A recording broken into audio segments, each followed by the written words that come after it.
Hi வணக்கம். இன்றைக்கி என்ன லன்ச்சுன்னு பார்க்கலாங்க.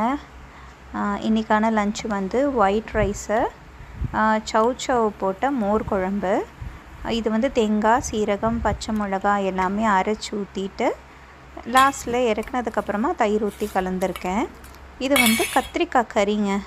கத்திரிக்காய் வந்து கொஞ்சம் எண்ணெய் ஊற்றி மிளகாத்தூள், மஞ்சத்தூள், உப்பு போட்டு லைட்டாக ஃப்ரை பண்ணிவிட்டு அதுக்கப்புறமா தக்காளி, வெங்காயம் எல்லாம் நல்லா வதக்கிட்டு அதை அரைச்சி விட்டதுக்கப்புறமா கத்திரிக்காவை கலந்துருக்கேன்.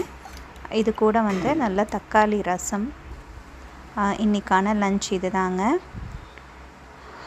இது கூட காலையில் பிரேக்ஃபாஸ்ட்டுக்கு கொஞ்சம் இட்லியும் பூரியும் பண்ணியிருந்தேன். இதுக்கு தொட்டுக்க வந்து சென்னா மசாலா பூரிக்கும், இட்லிக்கு வந்து தேங்காய் சட்னியும் பண்ணியிருந்தேங்க.